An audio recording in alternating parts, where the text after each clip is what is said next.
What are the challenges of optimal taxation policies? What is the role of reinforcement learning in economics?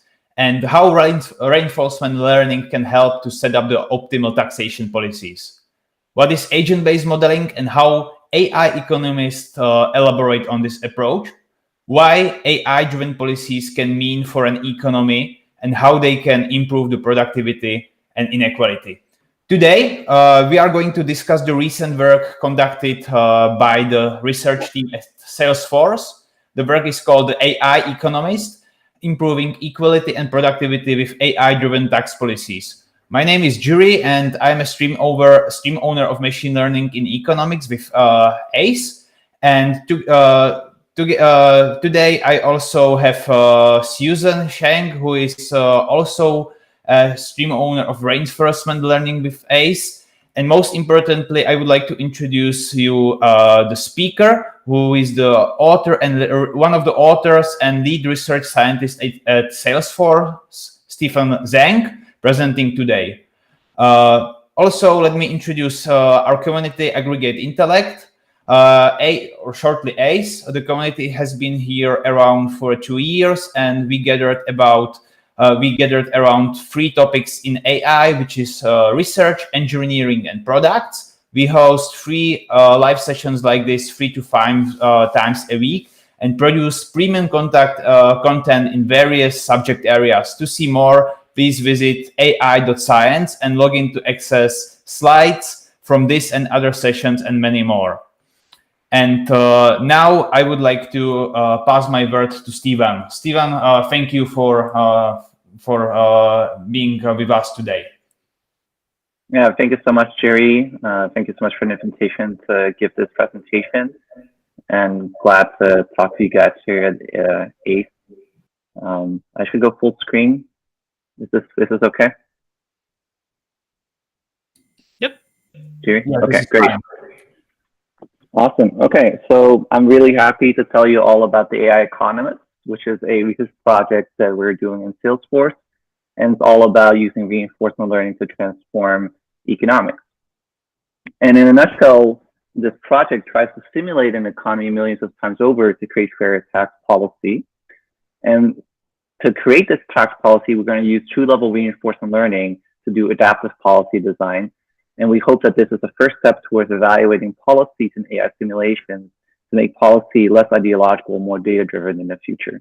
And this work has been covered widely in various media outlets. Now, how can economists and policymakers improve economic outcomes?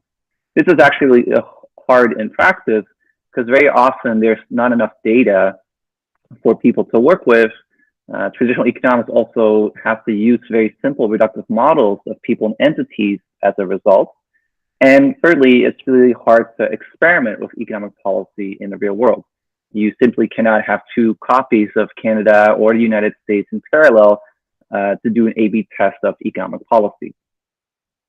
And in particular, this is really hard because in practice, we see that things like income inequality are growing over time. And this is having a really big negative impact on social equality and opportunity for everyone. So in the left, you can see, for instance, that the richest Americans have had the fastest income growth in the past 50 years. So in the red line, you can see that the top 1% has seen their annual income grow much faster than the bottom 20% in society. And this is not just a trend in the US, this is actually a global trend.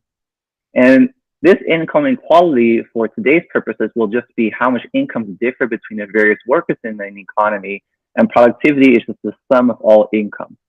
And this is widely documented to lead to negative health effects, diminished education access, and so on. And for an economist who thinks about these kinds of problems, the natural way to try to solve this problem is by using taxes.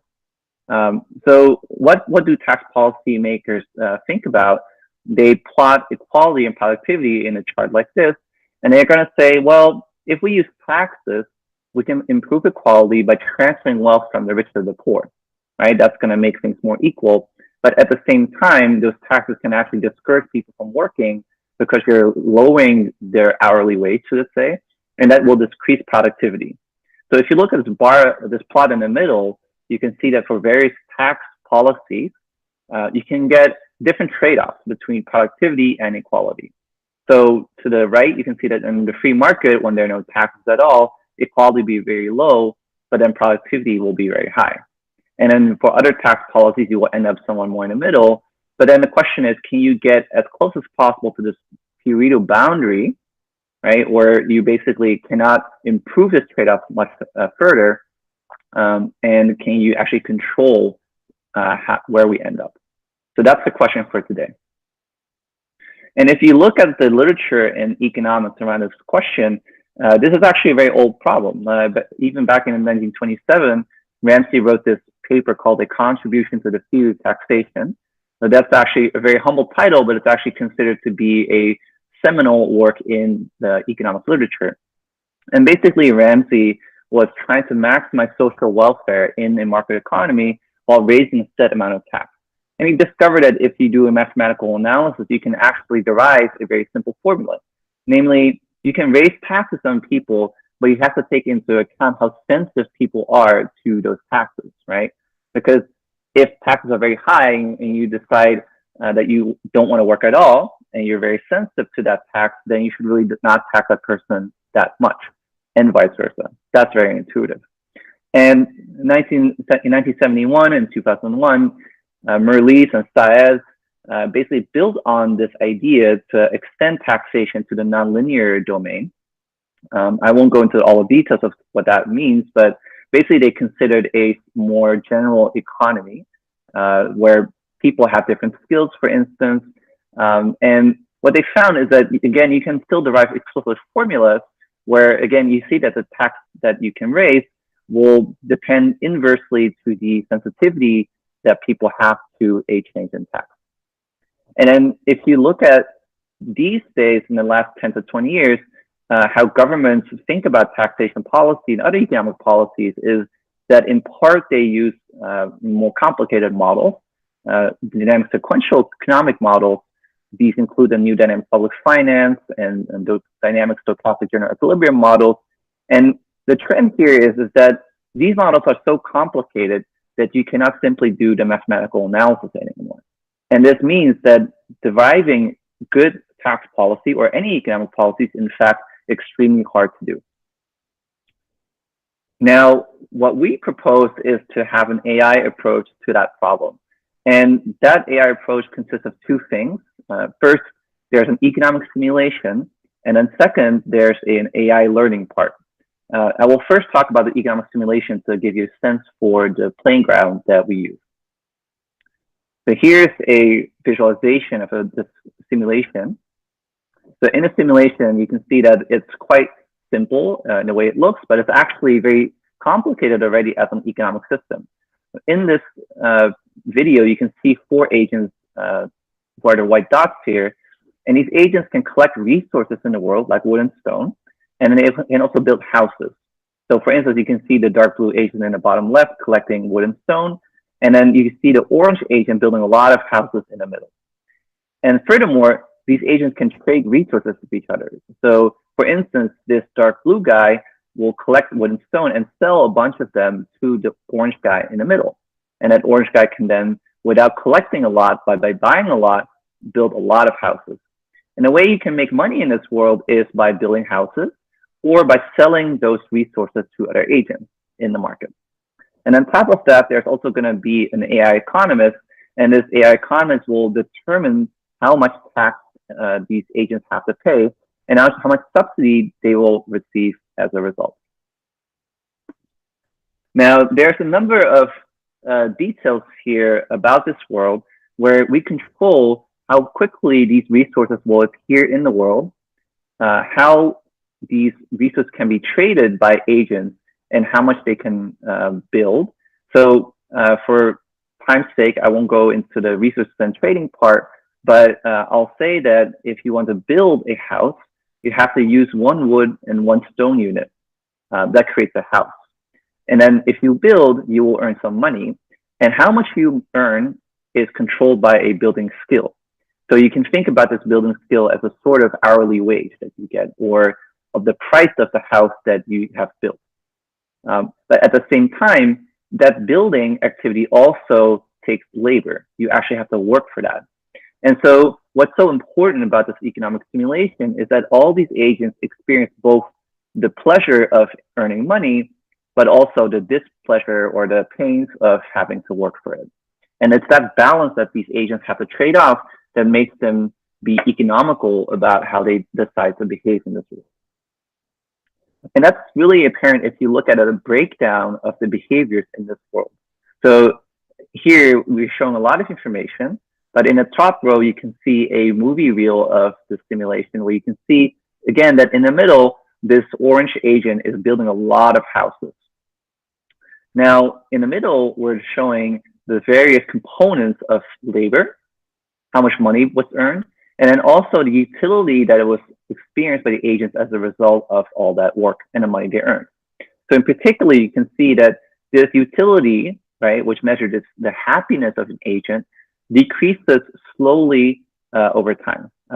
It increases, but the marginal utility, how much extra happiness you derive from working, actually decreases slowly over time. And this means that this economic simulation shows you that these agents really experience this law of diminishing returns. And this, again, leads to economic outcomes that are very close to intuitions that people have in traditional economics. Now, in the bottom, you can see that these agents, they do specialize. So, for instance, in this world, there were 4 agents, and these 4 agents are not exactly the same. Some agents are better at building houses than others. And that means that they choose to specialize into different occupations, if you will. So you can see in the bottom 4 diagrams of how much money was earned using trading. And you can see that for the first 3 agents, they actually made a lot of money by selling resources. So vertical lines here, when they go up, means that the agent received money for selling a resource. Whereas for the 4th agent, you can see that the little bars are pointing down. That means that the agent paid a lot of money to buy resources from these first 3. And so we can see that because of these economic drivers, like the utility curve and how much skill these agents have, they learn to specialize. And this is really interesting because these specializations in utility curves are actually emergent from the simulation. And that type of behavior is really rich, and we don't have to manually program it into the model. And this is a big difference with what traditional economics might do. Can I interrupt you, Stephan, here? Yeah. Because I'm not, or I'm quite sure that there are some people from the audience who come not from the economics background. Can you just briefly describe what is utility? Yeah, utility is a number basically that tells you how happy an agent is overall. So basically, to compute utility, I'll show you the formula a bit later, but it basically says how much money did I earn, right? And then compute some quadratic function of that, or square root function of that. And then at the same time, we're going to subtract the amount of labor that you have performed. And so you can think of utility as being positive. It increases with the amount of money you make, but utility decreases with the amount of work you've put in, right? And so that's how you get that curve that you see on the right. Thank you. Yeah. And so maybe another point I should clarify here is that these agents learn to behave so as to maximize this utility. So every agent wants to push this curve up as much as possible by behaving in a certain way. So is the utility the function of labor and coin here? Yes, yes, it's a function of labor and coin. Thanks.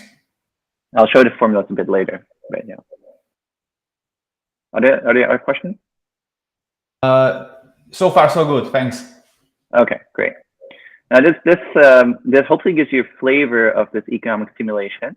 And the point here is that we can really get these really rich economic behaviors without programming them in manually beforehand. All of these behaviors are basically a result of using machine learning to train these agents to behave in a certain way. And this is in particular stark contrast with previous simulation-based approaches to economics. So there is a field called Asian-based modeling where people have built simulations. And again, they would have very simple agents in the world. So from the right right, for instance, you can see all these little circles here in a blue aquarium. And these blue circles are going to behave in a certain way that is pre-programmed by the designer. And then what these ABM models would then try to do is look at the emergent phenomena in this world, right? So they would ask, if I have a lot of agents that behave according to very simple rules that I've determined, what happens in the aggregate? But what we do here instead is that we're not going to prescribe and fix what the behavior is of these individuals. We're going to let these individuals just learn to behave optimally given some form of the utility function that they experience, right? And this is much richer than the simple ABM models that people used in the past. Now, I'll stop here for a second before I talk about the reinforcement learning part and see if there's any other questions.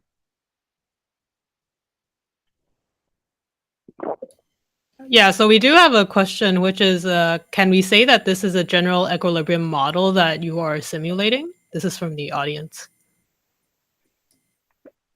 Well, yes and no, in a sense that there is a notion of equilibrium that these AI agents are going to learn as they converge towards their optimal behavior. At the same time, the point of the behavior that these agents converge to might not be the same type of equilibrium as people study in traditional general equilibrium models. So that is one difference. The second difference is that in most general equilibrium models that people use in economics, people write down systems of differential equations to basically describe how the world behaves. We don't actually do that. We don't have differential equations. Rather, we have these primitives of, where do resources respawn, how much money do you earn, and so on. And yeah, again, those are not differential equations. Awesome. Thank you. Yeah. Thanks. Yeah, I apologize. I previously lost the screen because I was replying to the online audience. We actually are very lucky because I see that the presenter from previous session at this stream, Zheng has joined us, and he is actually raising a question about the simulation process. I guess you will show it to us in the next phase, right, Stephan? Yeah. Well, I'll talk about the reinforcement learning part and how we use the data that comes from the simulation. Okay. Awesome. Thank you. Okay. Should I continue? Yeah, I'm just checking out the chat if there are any other questions. Yeah. Also, Chang is asking where the stochasticity come from, but I think that is coming next as well. Yeah, I mean, I can say a little bit about that. I mean, the resource spawns stochastically, and the agents behave stochastically in principle. So those are the two biggest components or causes of stochasticity. Sounds good. Okay, I think if there are no other questions from the online audience, we can proceed. Awesome. Okay, so I basically showed you very quickly what kind of economic simulations we've built, and the main lesson from that is that without programming behaviors, we can get really interesting economic patterns, right, that people describe in the literature without pre-programming them. Now, I want to talk to you about how we actually achieve that, because the key ingredient there is that all these entities, like the agents in the world, are learning using reinforcement learning. And because we also learn this tax policy using reinforcement learning, we actually have two-level reinforcement learning. So I just want to talk about how we do that. And just to get everyone on the same page, because not everyone might know all the details of reinforcement learning, I'll describe at a high level how reinforcement learning works in our setting. So we're using something called on-policy model-free RL. And in RL, the goal is to learn this policy model pi sub theta, which basically is a probability distribution over all the actions A, and given the state F at some time t. So that means that every agent basically can observe some part of the world, and then based on that observation, it has to decide what it's going to do. So the way to think about it is that the agent can move around, it can build, it can sell, and so on. And this policy model is going to encode what its behavior is going to be. And so theta here are the parameters of this model.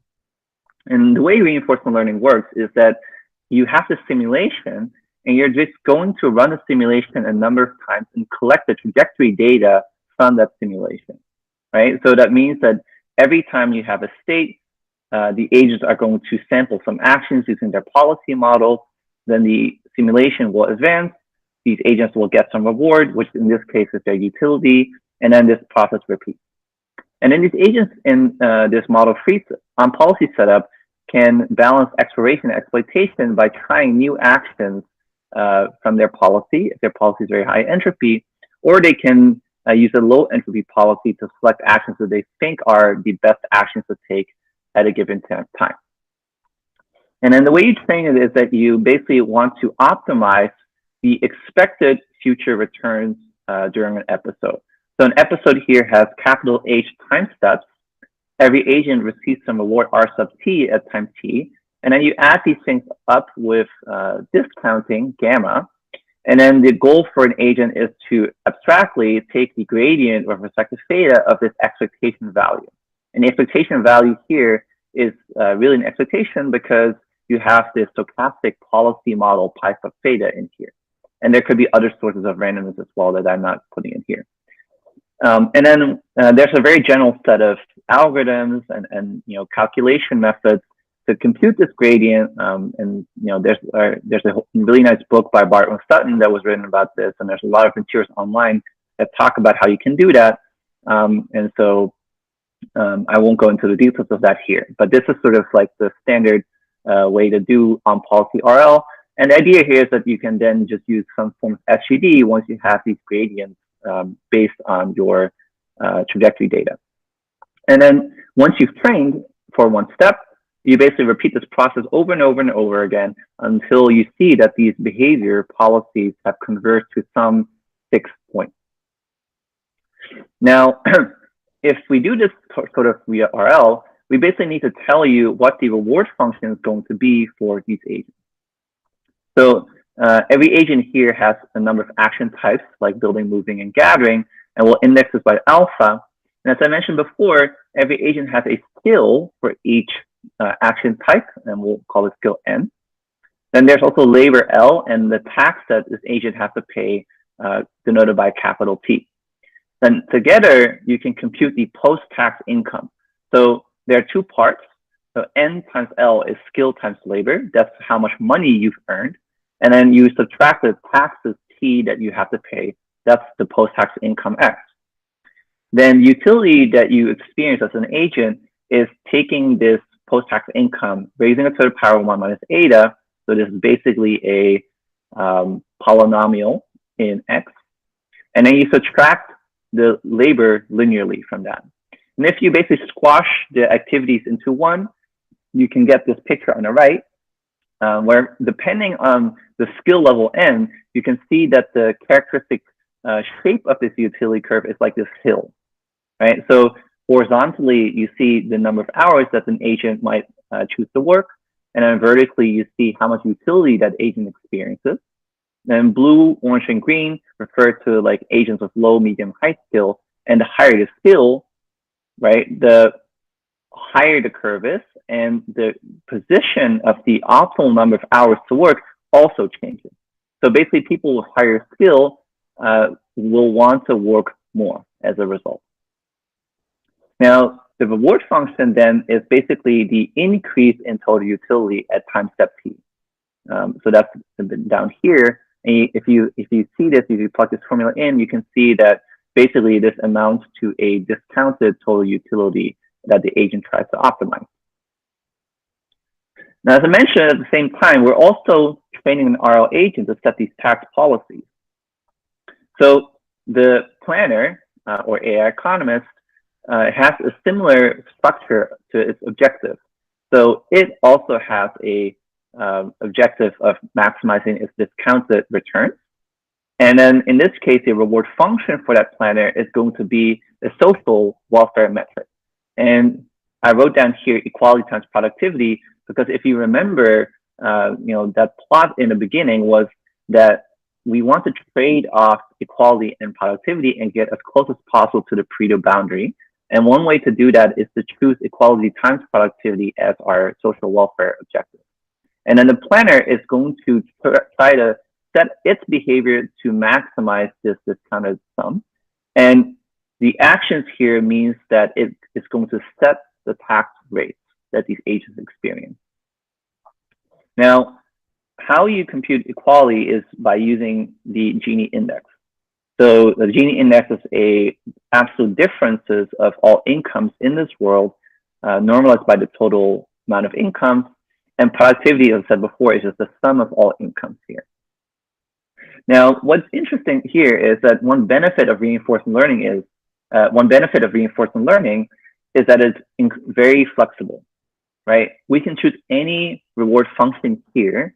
So if you care about sustainability, social mobility, or helping the middle class, you can basically try to write down a reward function, give it to the AI economist, and ask it to change its economic policy to optimize for that objective. And that means that it's much more flexible than the traditional economic models, where very often the objectives here have to be very constrained because otherwise the math just wouldn't work out. And another point to note here is that this two-level game has the form of a Stackelberg game, where the planner will move first and then the agents will respond second. And the way that works is that, what I haven't really talked about yet is that how these taxes actually are implemented. And the answer is simply that it works kind of like it works in the US, and I also believe that in Canada and the Netherlands, where I'm from, it also works the same way. That means that we have a tax schedule where we define income brackets and then tax rates for each bracket. And then the amount of tax you pay is basically taking the amount of money in a certain income bracket and multiplying that with the tax rate that is applied in a tax bracket. So for instance, in the middle, you can see a plot of the federal tax income tax rate in 2018 in the US, where we basically had a progressive tax system, which meant that, for instance, for all the money that you were earning between $204,000 and $510,000, you have to pay 35% of tax. So 35% of the money in that income bracket will go to the government. And in the same way, the agents are going to pay taxes in this world. But now all these tax rates are going to be set either by some other model or by the AI economist. Now, going back to the Stackelberg game setup, what that means is that in a simulation, there's 10 years, so to say. And at the start of every year, this AI economist is going to set some tax schedule. And then for the rest of the year, these agents get to work and earn money in the economy. And every episode is going to have 10 tax years. Now, moving forward, I also need to tell you what the structure is of all these policy models. So we use deep learning to model these policy networks, pi. And in particular, the planner and the agents are using neural networks that are actually quite similar in the setup, in the way that they're structured, but they don't see the same amount of information in their input. And that's just really important. So every neural network has a combination of convolutional layers, some fully connected layers, and also an LSTM. And then for every policy network, as I said before, we're going to compute the probability of setting a certain or taking a certain action. So that means for the planner, that the planner needs to choose the tax rate. And so it's going to compute a distribution over all the tax rates for every bracket. For the agents, that means that they have to compute a probability distribution over all the actions like moving, building, and trading. Now, the difference, again, is in the amount of information they can see. So they're roughly, they're exactly 4 different types of information. There's the public map, which is like the top-down spatial view that we also looked at before. Then there's the tax rates and the market prices. There's the semi-private state, which is the endowment of every agent. And then there's the private state, like the amount of labor and skill of a certain agent. And the planner can only see the public map, the public state, and the semi-private state. but the planet cannot see the private information of an agent. So the planet cannot see how good you are at your job. At the same time, every agent can see, all this information, but with the exception of the semi-private and the private state. So agents cannot see each other's skill level, and they also cannot see how much they own, right? So this asymmetry of information is very important because it means that it more accurately reflects how real economy works. And also it means that these models that we're training are going to be separated because the amount of information they can see is not actually the same. And then the most important ingredient here is this two-level learning setup. So what really separates this work from other reinforcement learning work like AlphaGo, AlphaStar, and the OpenAI DodaBot is that in this work, the agents in the middle here don't see a fixed reward function, right? So the agents here are trying to maximize their utility. And as we saw, the utility depends on the post-tax income, which means that their reward function actually depends on the actions of the government or the AI economist, because the AI economist actions is to change the tax rates, and the tax rates influence the post-tax incomes of the agent. So that means that really we have two reinforcement learning loops here. So on the inside, you see these red loop agents that are learning for a given reward function that depends on taxes. And then in the outer loop, you have this AI economist that is also learning using reinforcement learning, but its actions influence the reward function on the inside. And this means that the learning in this setup is actually very, very challenging, and arguably one of the reasons that people have not really considered two-level learning before in the economics literature, and also not really in the reinforcement learning literature. What that means in particular is that agents might have learned to be optimal for some sort of tax schedule in the past, but as the AI economist is going to change that tax schedule because it might be suboptimal for its objective, the agents now have to relearn their behavior, right? And that means that you get this back and forth thing between the AI workers and the AI economists. And what that means in practice is that the typical curve for reinforcement learning is actually a little bit different here. What I mean by that is that typically we look at the experience reward of an RL agent over time. So here we see horizontally the number of training samples that the RL agent has seen. And vertically, it's in this case the social welfare objective for the AI economist. So if you look at the red and the orange, pink curves, those are baselines where basically the reward function for the agents is fixed because the tax schedule is fixed. And you can see that RL manages to push up the objective sort of very slowly over time because the agents are learning. But then as you use this two-level learning setup, you can see that for the blue and the green curve, actually this objective doesn't go up monotonically, but it has this weird up and down type behavior. So in particular, if you look at the green curve, which is the AI economist, you can see that in the beginning, social welfare goes up a little bit, but then goes back down, right? And then eventually it goes up. Now, what is happening here? So this up and down behavior is a result of this two-level learning and the fact that these agents and the AI economists are co-adapting.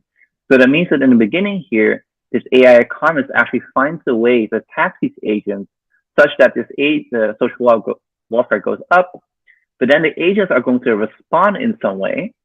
And that means that, again, social welfare will go down because these agents will discover behavior that will optimize their own objective, but that actually is not good for the planet's objective, right? But then over time, you can see that the system then co-adapts, and then slowly the social welfare will go up. And eventually it ends up with a much higher social welfare than the baselines here.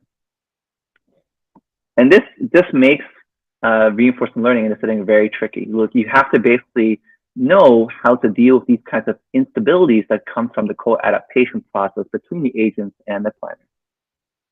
Then the way we've done that is by really using free learning strategies. And these are free strategies that work. We've tried a lot of other things that don't work. And the first strategy is basically that you have to do two-phase training. So in the first phase, you will train the agents separately without any taxes applied to them. And in the second phase, you will use these agents, then you turn on the taxes and then you resume training. So basically, you're giving these agents a bit of a head start, sort of thing. The second thing is you have to use curriculum learning. So that means that in the first phase, you will have to slowly turn on the cost of working. So if you remember, the utility depends on the amount of money you earn, but also it decreases as you work more. But you have to like slowly turn on that cost, because otherwise these agents are going to be really discouraged from doing anything, because everything takes work, but not everything will earn you money in the beginning. And so the agents need to be given some space to not care as much about that labor in the first phase. And in the second phase, the planner needs to also slowly turn on the taxes, which means that as soon as the planner gets to set taxes, it shouldn't start setting 100% taxes right away, because even though that might seem like a good thing to explore and to try, it really discourages the agents from doing anything. And so the planner has to slowly turn on the tax rate. And again, this sort of curriculum is actually really important for learning. And thirdly, entry reorganization is really important. Now, this is not something that's very new in reinforcement learning. Neither are the two other things, I suppose. But entry reorganization here in particular has to be balanced well between the agents and the planner, because you need to allow for enough time for this co-adaptation process to take place. So that what we found is that you have to carefully balance the regularization parameters for both the agents and the planner. Now, for the sake of time, I will skip how the baselines are implemented exactly. The one baseline that's kind of complicated is the blue curve that I showed you before, which is something called the SIAS tax. If you remember from the related work, SIAS in 2001 wrote a paper where he basically derived a mathematical formula for the optimal tax rates in a single-step economy. And what that leads to in our setting is this regressive tax schedule in blue. Now, I won't go through all the details here, but I'll say that basically what you end up with is this regressive tax schedule. And before we go to the results, I'll say one thing about sort of the abstract theoretical framework of this work. If you're familiar with mechanism design, this work is doing something called adaptive mechanism design. So in mechanism design, the question is, what are the right reward functions to induce desired behaviors in agents and games? So people study mechanism design, for instance, for auction, right? And so the Nobel Prize in Economics this year was actually awarded to two gentlemen from Stanford who worked on auction design for radio spectra, for instance. And the question here, there is, again, what is the right reward function for the problem? And because the AI economist learns to set these taxes, then implicitly set the rewards for the agents, we are actually learning this mechanism. And so, again, we're seeing here that we're taking a learning approach to mechanism design. And in particular, we're taking the effect of the behavior of the agents into account automatically in this framework. So that's how it relates to this classic economics work. And I'll skip this slide. But basically, multi-agent learning is something that has also become very popular recently in machine learning. And so there's a bunch of really great papers that you can look at if you're interested in the multi-agent learning part of this work. Now, onto the results. So what do you get when you do all of this two-level reinforcement learning? Well, the answer is basically that you get much higher social welfare using AI taxes. So here you can see a little animation where we compare the Premarket with the AI Economist. So you can see an cute animation here of these four agents again. You can see in this pie chart that the distribution under the free market is very unequal. So you can see, for instance, that the dark blue agent gets about 2/3 of all the money in this world. And then if you look at equality and productivity, we get about 1,200. Under the AI Economist, instead, you get equality and productivity being 1,700, much higher. And you see that the dark blue agent in this instance gets less money, and the distribution of wealth was actually more equal. And that's not just true for those two instances that I just showed you. it actually holds after many repetitions and across many different random seeds. So what we see in aggregate is that the AI economists can outperform the baselines by at least 15%. The baselines being the free market in pink, the US federal tax rates in purple, and the SaaS tax in blue, right? And so this is really interesting. And as a sanity check, again, we just talked about this trade-off, and this is also, again, apparent in these results here. So we see that the productivity is highest under the free market, and then if we turn on taxes, productivity always will drop, inevitably. But if we look at equality, we see that under the various baselines, the AI economist does best in terms of improving equality compared to the free market. And together, that gives you this much higher social welfare. Now, how does this actually come about? Well, you have to look at the tax rates. So here we compare which taxes are being set by these various schemes. So the US federal tax is basically progressive. The SaaS formula is regressive. So the tax rates will drop as income increases. And then the AI economist actually does something that's a bit weird. It actually has a blend of progressive and regressive schedules. So you can see that the tax rates are actually higher in the lower income. But then for the middle incomes, it's lower than the other two tax baselines. And then at the top, you can see that it sets much higher tax rates. And on the right, you can see that this actually results in a much larger wealth transfer. So on the right, you can see for the 4 agents under the 4 different baselines, how much wealth was transferred between them. So under the free market, there was no tax at all. So you can see that for every agent, there's exactly 0 wealth transferred.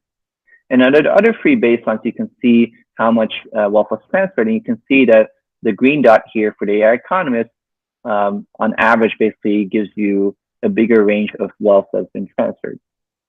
And together, that leads to higher social welfare. Now, what's particularly interesting about this is that because we're using reinforcement learning, these AI agents actually adapt to the tax schedule. And in particular, just like in the real world, they don't actually like to pay taxes, right? And so they will try to find strategies where they're going to try to game the tax schedule to try to reduce the amount of tax they pay. So here we compare what happens between an AI agent and an agent that just does the same thing every year. So if you work the same amount every year, then you get the gray curve here. If you remember, we have 10 tax years in an episode. So in the gray curve, you would work the same amount and earn the same amount of money every year. That will lead to some amount of tax. On the right, you can see that you will pay about 800. But then if you compare that with the agents who are smart, you can see that these agents actually choose to be strategic about when they earn their income. So they alternate between years where they earn a lot of money and work a lot. And then other years, they actually choose to not work as much, or at least to not earn a lot of income, right? And one way to do that, for instance, is by collecting resources, but not actually building houses. That's been waiting to build houses in other years. And if you do this, you can see that the income and taxes that you pay as a result are much lower. So for instance, here, if you look on the right, the green bar shows you how much taxes paid under the smart strategy, and it's much lower than under the stationary strategy. And what is really interesting here is that classic economic models, right, they don't actually account for this type of strategic behavior. It's just too hard to mathematically derive these kinds of strategies on paper. But instead, you can use reinforcement learning and find this much more rich behavior in your simulation. And that also means, as a result, that the resulting tax policies that you find are more robust to this kind of tax gaming strategies. Now, moving on from AI agents, we also ask ourselves, what happens if you put real people in the simulation, right? Real people earning real money. So we built this web interface as well, where we asked 4 people to control these agents. Again, you can see this sort of cartoonish world. And we found that basically there's a tax schedule that AI economists have learned that actually transfers very well to this setting. So that means that we have 4 people, they build houses, and they will earn real dollars with that. And then when they have to pay taxes using this tax schedule that you see in green, it turns out that we get higher social welfare. So this is a pretty interesting experiment, but also very preliminary. But we showed that if you have a case study of a group of people, then social welfare is again higher under the AI Economist. Now, the black bars here show how much variance there is in these results. And you can see that the variance is actually quite high. And that's basically because people are not as rational as AI agents. Real people are irrational. They're not optimizing for exactly the same utility function as the AI agents are doing.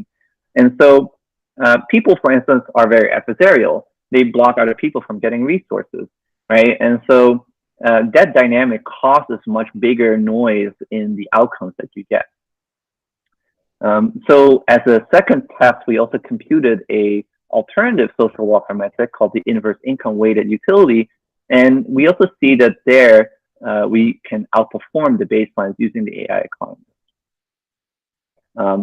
But again, I would stress that these human studies are still preliminary, and there's a lot of interesting phenomena that we've observed that we still have to dig deeper into. Now, with all of that, I think I went pretty quickly, but I hope to have told you a little bit about these exciting results and the potential that we see here for using reinforcement learning and economic simulations for economic design. When the way we think about it going forward is that economics is not using enough AI, right? And so what we hope to have demonstrated here is that reinforcement learning and economic simulations are really a really cool new tool for economics.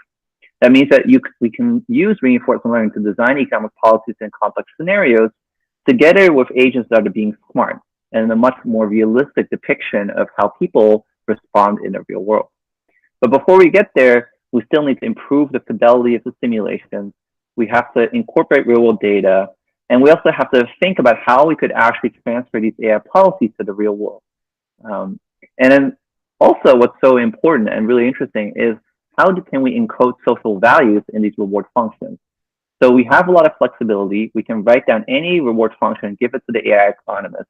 But then the question is, well, what is the right one? And how do we actually talk about that with real policymakers? On the machine learning side, we hope that people in AI will actually pay more attention to these types of social welfare optimization issues because they're really important real world problems. And to scale up this system, we have to improve this two-level reinforcement learning approach.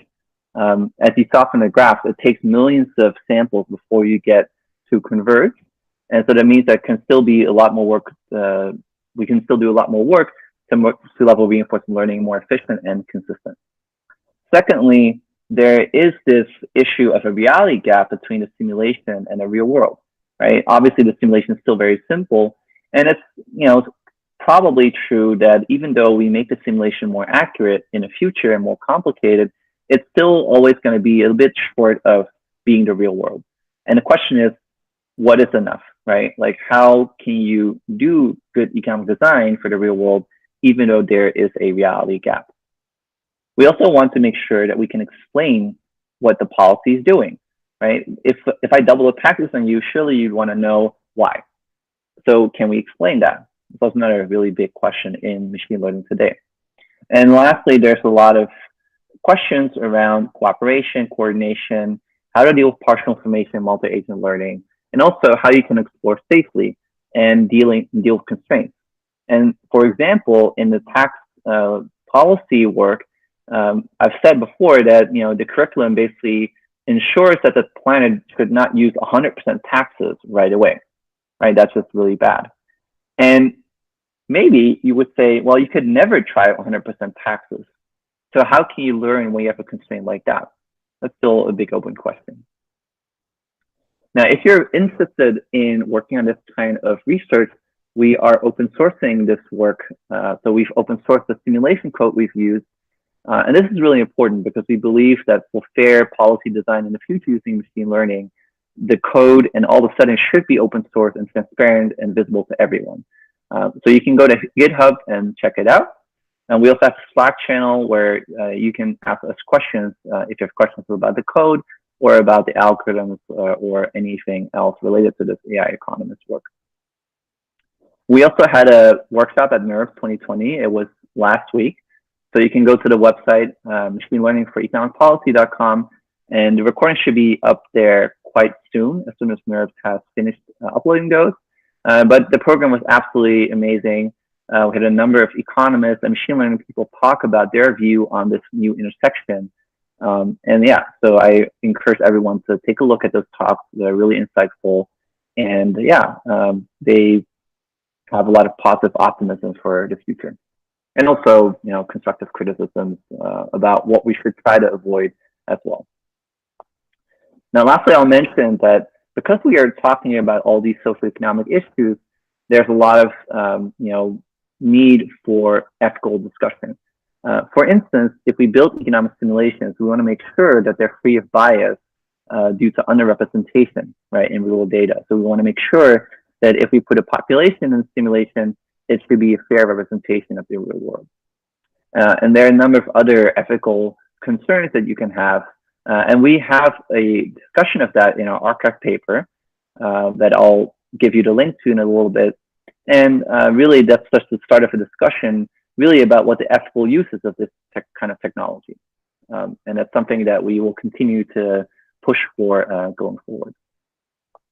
Now, to finish up, if you want to know more about this work, there's a website here, anton.ai/AI Economist. And also our first public version of the paper is on archives here. So you can all take a look, you get all the details there. There's also a number of blog posts. And as I mentioned, the code is online here on GitHub.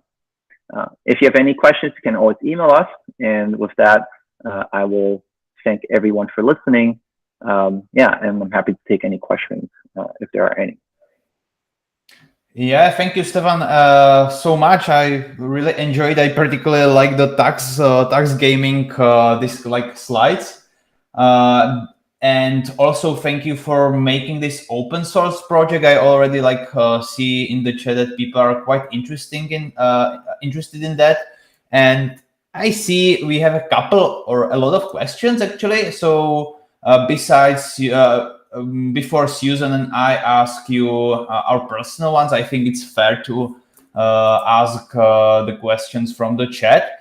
So I will start with this one. So have you thought about how your model is connected to the recent economic literature of heterogeneous agent macroeconomics that use mean field game PDEs? I guess PDEs is the partial differ.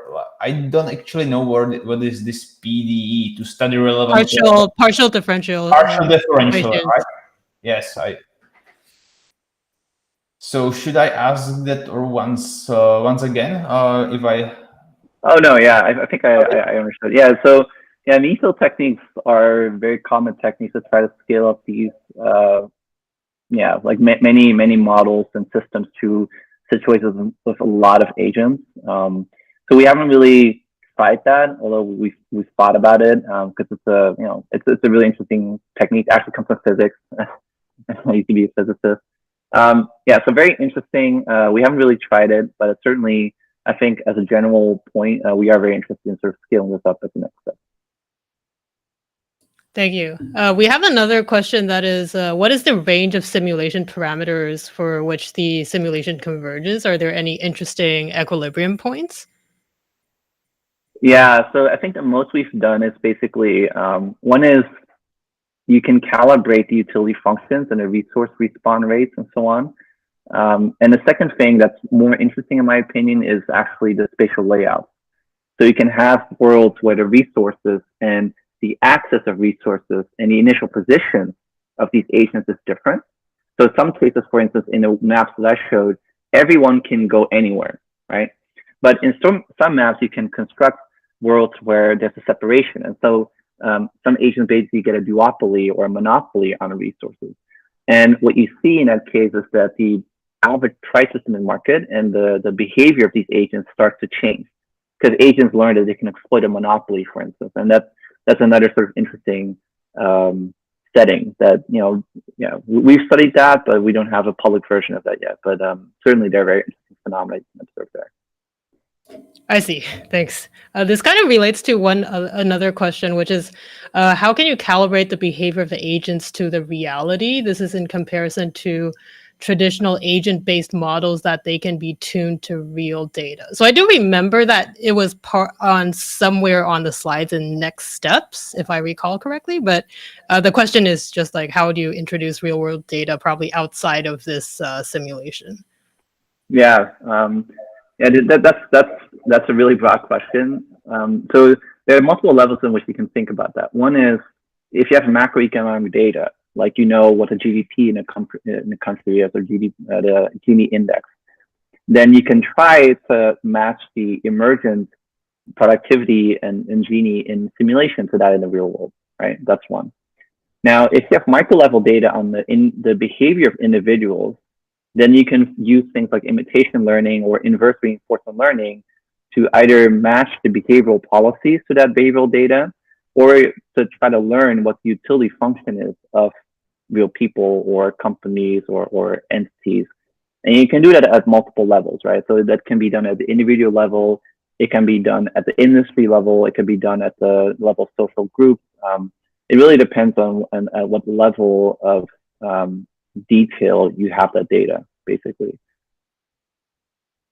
Gotcha. Thanks. Jiri, I think there are some other questions if you Yeah, want. there definitely are. So how does the result change when irrational agents are introduced? Or would it be even possible to parameterize the rationality of the agents to see how it influences the outcome? Yeah, there's two things you can say about that. Like, one is that you saw in the human study that because I didn't really actually show you what people do, not enough time for that. The animations of what people do is very interesting. It's very different. People have very they're very interesting like ways to build like little castles, for instance, with their houses and do things that are very crazy. So irrationality affects the outcomes a lot. I think in certain cases you can see that we can still be successful in optimizing social welfare, but it's harder. The second thing is that how do you parameterize that? Well, there's two things you can say about that. One is, in a way, even irrational behavior might be able to be explained by a different utility function, right? So it just means that your utility function is not the same one as the one that I programmed, right? So you're optimizing for something that is different. Now, is that always possible? So there's like some literature in economics actually that tries to say that it's actually, there are cases where that's never possible, right? A single utility function is not enough. But maybe it's, you can basically make it more complicated. You can say, well, maybe there's a collection of utility functions, or there's hard constraints, and there's some subtlety there, some technical subtlety. But I would say that you can probably get very far with using techniques like inverse reinforcement learning for that.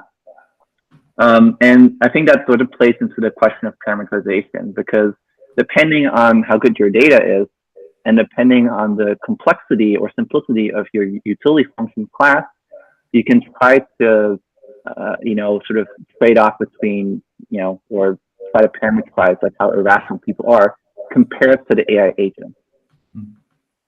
Sounds good. Thank you. I think.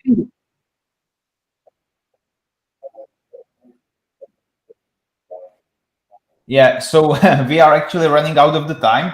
But I understand you have a Slack channel, right, where people can ask you questions regarding the AI economy.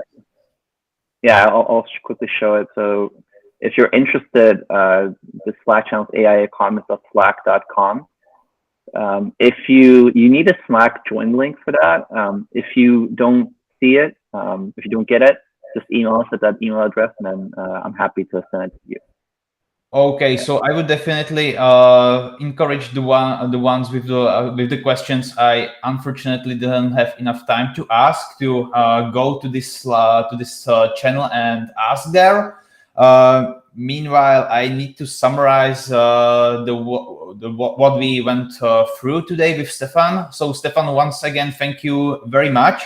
He went through the AI economics and saw how reinforcement learning can help us or the governments to schedule optimal taxation policies to enhance both productivity and reduce inequality in the society. And we also saw how agents react to this like dynamically, how they even try to avoid taxations in simulations.